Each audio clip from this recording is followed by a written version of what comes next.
kakalkalin po itong mga atraso niya sa bayan.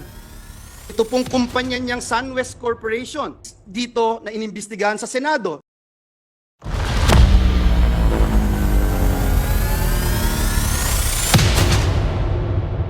Sa privilege speech ni Senator Joel Villanueva, nanggagala-iting niyang kinalkal ang mga kaso ni Congressman Zoldico. Panoorin natin ang video. Mr. President, in Ecclesiastes chapter 1, chapter 3, verse 1, and 7, verse 8, it says, "There is time for everything, and a season for every activity under the heavens, a time to tear and a time to mend, a time to be silent and a time to speak, a time to love and a time to hate, a time for war and a time for peace." Mr. President, I rise on a matter of personal and collective privilege, and let me also begin by quoting Proverbs chapter 22, verse 1. It says there, "A good name is to be chosen than great riches." Pinalaki po ako, Ginoong Pangulo, ng aking mga magulang sa bersikulong ito sa Biblia, na pinakamahalaga ang malinis na pangalan, far more important than gold and silver. Napakahalaga na maintindihan na ang pagkakasala sa Diyos ay mas masahol pa sa kahit anong kasalanang po pwede mong magawa sa iyong kapwa-tao. Every first grader, every Sunday schooler knows that liars go to hell. Simulat sa Paul, malinaw po ang ating pamantayan, Ginoong Pangulo, maging tapat sa pagkakatawag at paglilingkod natin para sa Diyos at bayan. Kaya ngayong araw pong ito, kasama po natin sa bulwagang ito, ang aking mga kaibigan, itinuturing ko pong pamilya, mga ate, kuya, nakasama po natin, at sila po, Ginoong Pangulo, ang mga buhay na patotoo, buhay na saksi kung paano natin isinabuhay ang pamantayang ito.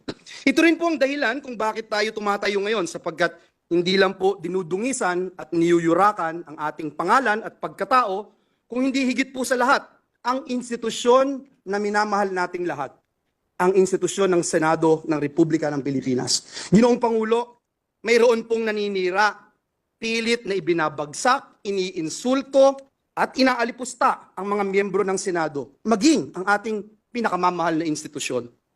Let me set the record straight, Mr. President. At para po mas madali, true or false na lang po tayo sa mga paratang ng pinuno ng pinakamakapangyarihang komite sa Kamara de Representantes, ang may hawak ng budget, ang House Committee on Appropriations, na walang iba kung hindi itong party list representative na Zaldico. Unang paratang po sa atin, Ginoong Pangulo, may kaso daw po tayo sa Ombudsman. True or false? Ang sagot, false. Ang pinag-usapan ng gawa-gawang reklamo noon, isang sulat po na mula sa ating opisina. Ito pong gawa-gawang reklamo noon ay katawa-tawa sapagkat ang ginamit po, kung po pwede po natin ipakita, na font ay Comic Sans. Yan po ang ginamit na font, pang-comedy po. Ang letterhead po na ginamit ay Buhay Party List. Mr. President, the last time I checked, ang tatay ko po, hindi po si Brother Mike Velarde. Ngunit mahal ko po siya.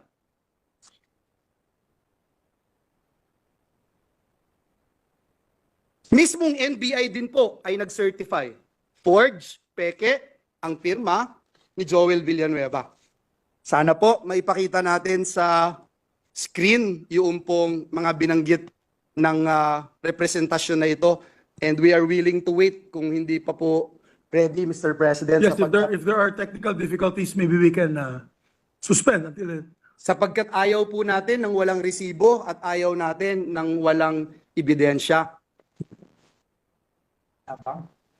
session suspended for 1 minute. Comic Sans na ginamit. Ultimo po, si King of Comedy, Dolphy, hindi po ginagamit yung ganyang font. At higit sa lahat, sana po makita natin yung dun sa taas, representative daw po ako ng Buhay Party List, Mr. President. Mr. President, ito po ay katibayan na nung mga panahon na yon, 2016 pa po ito, Mr. President, bago ho ako maluklok bilang senador ng Republika ng Pilipinas. Pine-persecute na po tayo, pinararatangan, pero tapos na po ang laban. Noon pa po, na-dismiss na po ang ibinasurang lahat ang gawa-gawang reklamo na ito sa atin. Dinismiss na po ito. Pwede ho bang pakita natin yung dinismiss na po?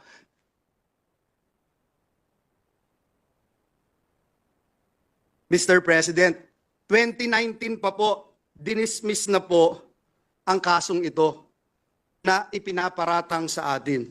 Noong 2016 po, Ginoong Pangulo, ayan po yung pag-dismiss, Mr. President, ng reklamo. Hindi nga po nakarating sa korte, Ginoong Pangulo, na-dismiss na po sa probable cause pa lamang. Mr. President, noong 2016, ginamit po ito, ngunit hindi nagtagumpay. Nakakuha po tayo ng 18,459,222 votes. Noong pong 2022 elections, 18 million na naman ang nakuha po natin at talagang hindi rin po pinaniwalaan ng taong bayan ang mga paratang na ito na ngayon po ay inuulit ng makapangyarihang chairperson ng Committee on Appropriations. Mr. President, is the Pope Catholic? Nag-research po ba at nag-aral ang nag-aakusang ito sa atin? Ngayon po, kakalkalin ngayon ang kanyang mga kaso. Nakakalungkot po dahil kaibigan naman po natin siya. Pero dahil po pumasok siya sa away na hindi niya away, kailangan niyang magbabanggit ng mga personal attacks, kakalkalin po itong mga atraso niya sa bayan. Ito pong kumpanya niyang SunWest Corporation. True or false? Ito po ba ang isa sa pinakamalaking government contractor sa bansa? Sagot, true. True or false?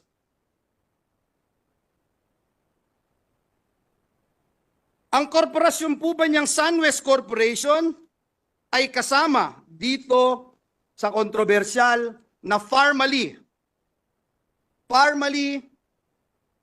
case dito na inimbestigahan sa Senado na kasuhan ng Senado? The answer is true. Kasama din po ba ang kumpanya niya dito po sa kontrobersyal na DepEd laptop scam? Ang sagot po, true. Pinakakasuhan din po ng Senado ang kumpanyang ito. Napakadami pong BIR cases. Madali po maghanap, Mr. President. Madali po kuhanin ang panig ng mga taga-BIR.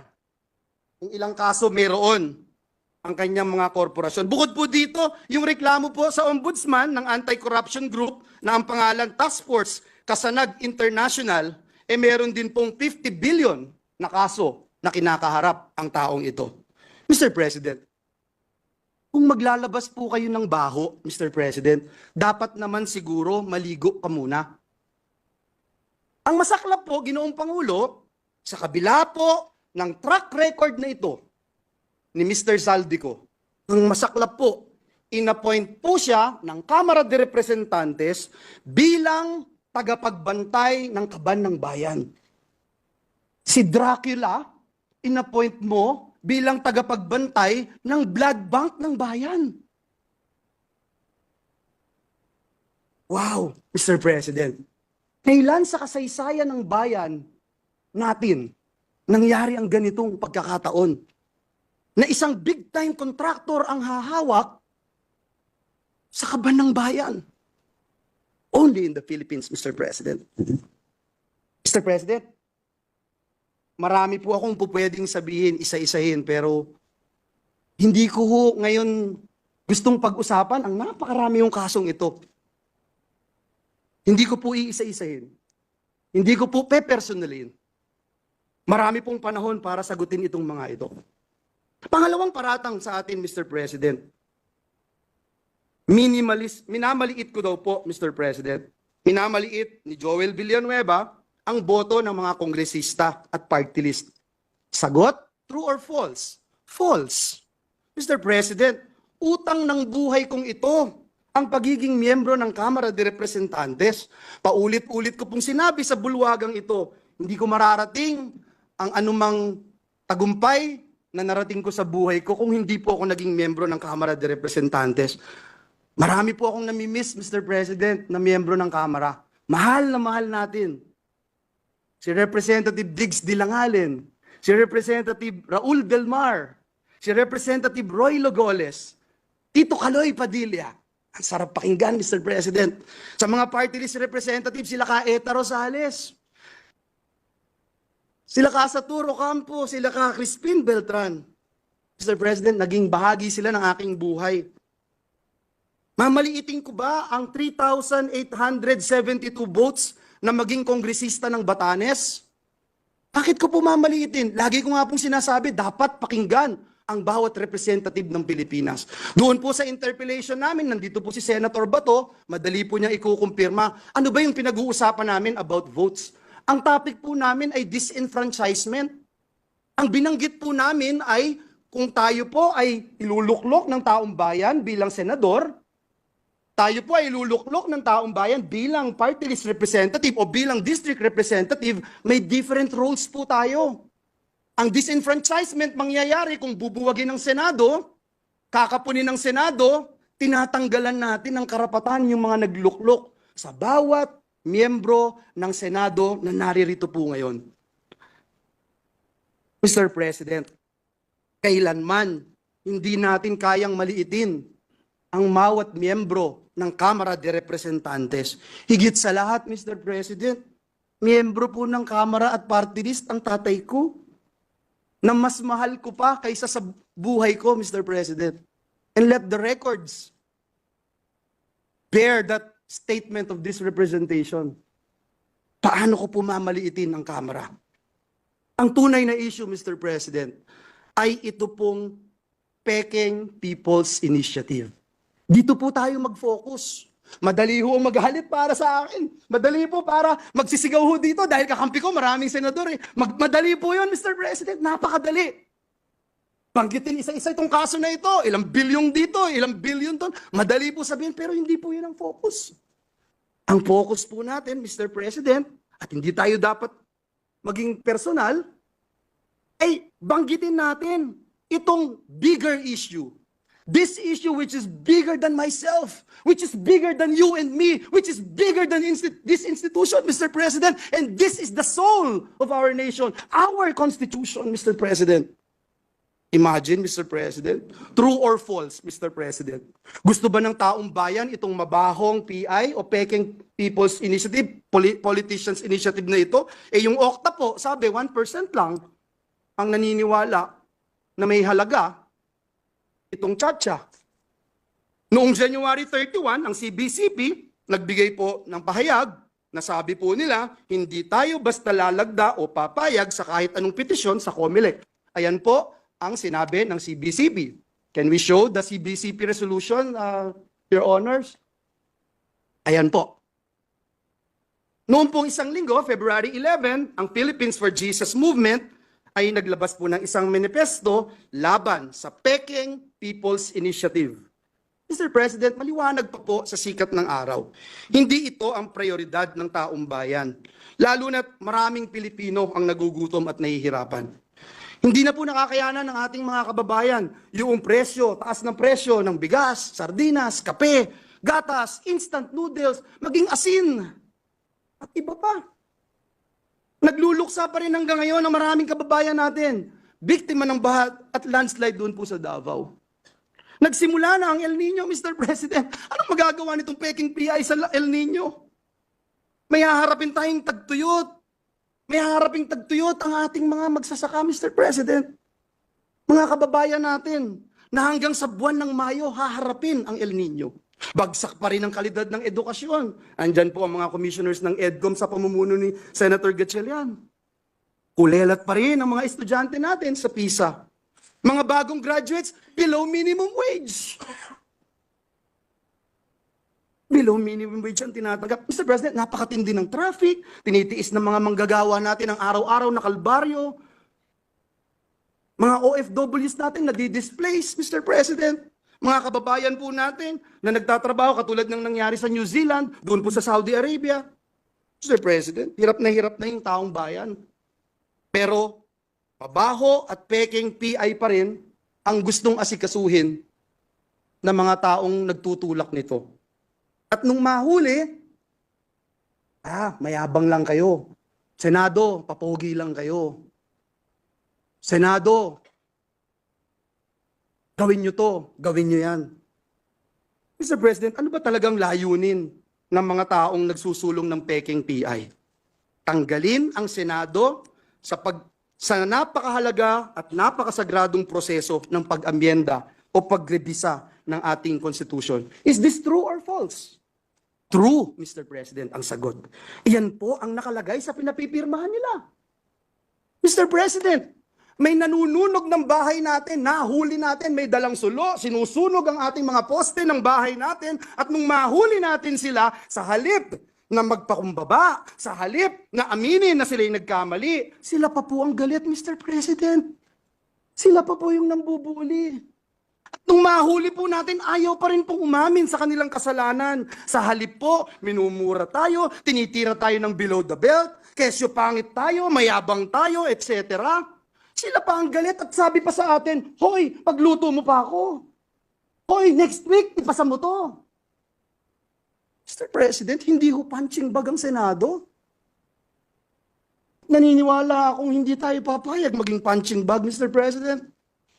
Sa mga kababayan po nating nanonood ngayon, sa mga kababayan po nating sumusubaybay, kapag nangyari po ang gusto nilang pagbabago sa konstitusyon, mababaliwala po ang inyong Senado.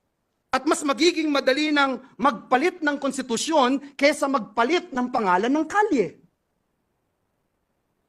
Ito po ba ang gusto natin dito sa Pilipinas? Uulitin ko po.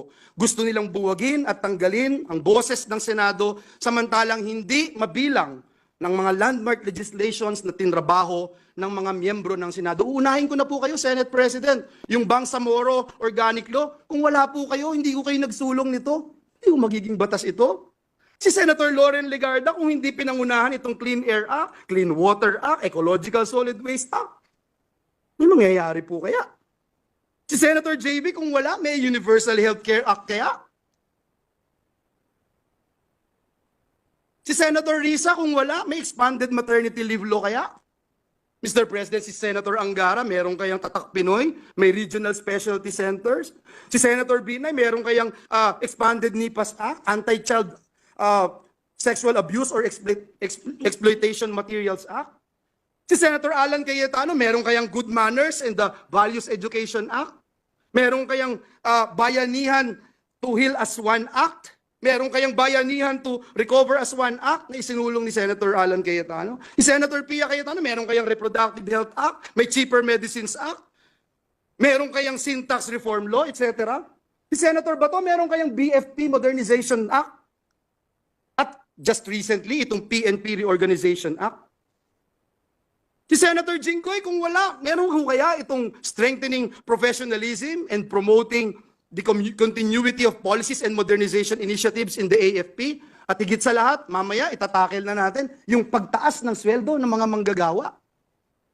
Kung wala si Senator Win, meron kayang Excellence in Teacher Education Act. Kung wala si Senator Bongo, meron kayang mga malasakit center sa Pilipinas. Kung wala si Senator Grace po, meron kayang amendments to the Public Services Act. Kung wala po si Senator Bong Revilla, meron kayang Teaching Supplies Allowance Act. Wala si Senator Tolentino, meron kayang resetting itong mga nangyaring kailangang eleksyon at itong mga paglilitis at pag-iimbestiga ng Senado sa mga anomalya na nangyayari sa ating bayan. Kung wala si Senator Amy Marcos, meron kayang amendments to the Foreign Investments Act.